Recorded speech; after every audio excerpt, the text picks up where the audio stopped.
السلام علیکم dear viewers, آپ کے favourite informative channel personality and books سے میں ہوں آپ کا خادم شبیر احمد۔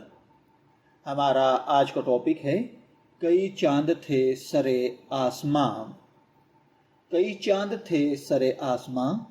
اردو ادب کی دنیا میں کچھ ناول ایسے ہیں جو صرف کہانی نہیں بلکہ پورے عہد کی تصویر بن جاتے ہیں۔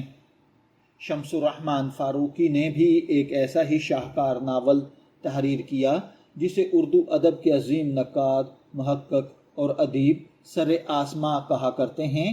یہ ناول محض ایک رومانوی داستان نہیں بلکہ تہذیب، تاریخ، عشق، سیاست، زوال اور انسانی جذبات کا ایک ایسا حسین امتزاج ہے جو پڑھنے والے کو مغلیہ دور کے آخری زمانے میں لے جاتا ہے۔ یہ ناول جب پہلی مرتبہ شائع ہوا تو اس نے شائع ہوتے ہی اردو ادب میں تہلکہ مچا دیا۔ ناقدین نے اسے اردو کے عظیم ترین تاریخی ناولوں میں شمار کیا۔ اس ناول کی خاص بات یہ ہے کہ اس میں صرف تاریخ بیان نہیں کی گئی بلکہ تاریخ کو زندہ کر دیا گیا ہے۔ شمس الرحمن فاروقی کا اگر تذکرہ کیا جائے تو یہ اردو کا ایک بہت بڑا نام ہے۔ وہ صرف ناول نگار ہی نہیں بلکہ ایک عظیم نقاد، شاعر، محقق اور مدیر بھی ہیں۔ انہوں نے اردو تنقید کو جدید انداز دیا۔ ان کا رسالہ شب خون اردو ادب میں جدیدیت کی علامت سمجھا جاتا ہے۔ فاروقی صاحب کی تحریر کی خاص بات ان کی زبان، تہذیبی شعور، تاریخی علم اور کردار نگاری ہے۔ کئی چاند تھے سر آسماں کی عمر بھی ان کی عمر بھر کی ادبی ریاضت کا نچوڑ محسوس ہوتی ہے۔ اگر ناول کے مرکزی خیال پر بات کی جائے تو ناول بنیادی طور پر محبت، حسن، تہذیب اور زوال کی داستان ہے۔ اس میں مغلیہ سلطنت کے آخری دور کی جھلک دکھائی گئی ہے، جہاں ایک طرف شاہی شان و شوکت ہے تو دوسری طرف زوال کی آہٹ بھی سنائی دیتی ہے۔ ناول کا مرکزی کردار وزیر خانم ہے جو حسن، ذہانت، خودداری اور جذبات کا حسین امتزاج ہے۔ اس کردار کے ذریعے مصنف نے اس دور کی عورت، اس کے خواب، مجبوریوں اور سماجی حقیقتوں کو پیش کیا ہے۔ اگر اس کہانی کا میں خلاصہ عرض کروں تو کہانی 18ویں اور 19ویں صدی کے ہندوستان کے گرد گھومتی ہے۔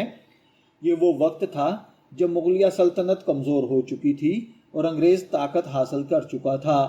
ناول میں دلی، لکھنؤ اور اس دور کی تہذیب کو انتہائی خوبصورتی سے پیش کیا گیا ہے۔ وزیر خانم کی زندگی مختلف نشیب و فراز سے گزرتی ہے۔ اس کی محبتیں، تعلقات، خواب اور جد و جہد پڑھنے والے کو جذباتی طور پر اپنے ساتھ جوڑ لیتے ہیں۔ ناول میں عشق صرف رومان نہیں بلکہ انسانی کمزوری، طاقت، قربانی اور محرومی کی علامت بن جاتا ہے۔ اگر اس ناول کے زبان اور اسلوب بیان کی بات کریں تو شمس الرحمن صاحب نے ایسی شاندار اردو استعمال کی ہے جو کلاسیکی ادب میں بہت بڑی طاقت سمجھی جاتی ہے۔ ناول میں فارسی، دہلوی تہذیب، کلاسیکی محاورات اور شاعرانہ انداز پڑھنے والے کو مسحور کر دیتا ہے۔ بعض جگہوں پر زبان مشکل محسوس ہوتی ہے لیکن یہی اس ناول کا حسن ہے۔ اگر کردار نگاری کی بات کی جائے تو وزیر خانم یہ کردار اردو ادب کی یادگار ترین نسوانی کرداروں میں شمار ہوتا ہے۔ وزیر خانم خوبصورت ہونے کے ساتھ ساتھ ذہین، خوددار اور حساس بھی ہیں۔ اسی طرح اس کی ناول کا دوسرا کردار نواب شمس الدین ہے۔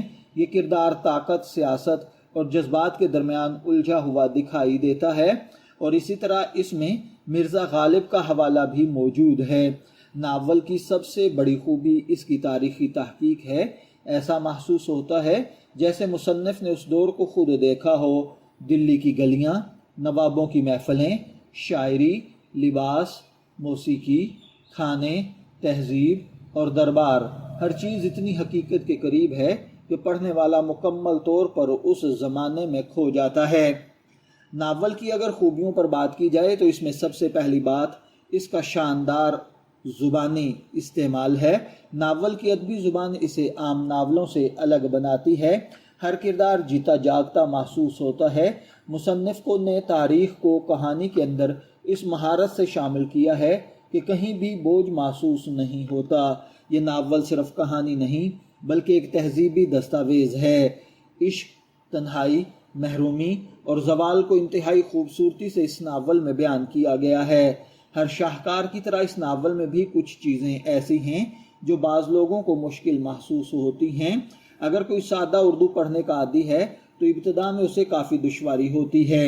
اگر کئی چاند تھے سر آسماں کو اردو ادب میں ایک سنگ میل سمجھا جاتا ہے، یہ ناول اس بات کا ثبوت ہے کہ اگر اردو زبان آج بھی عالمی معیار کا ادب تخلیق کر سکتی ہے۔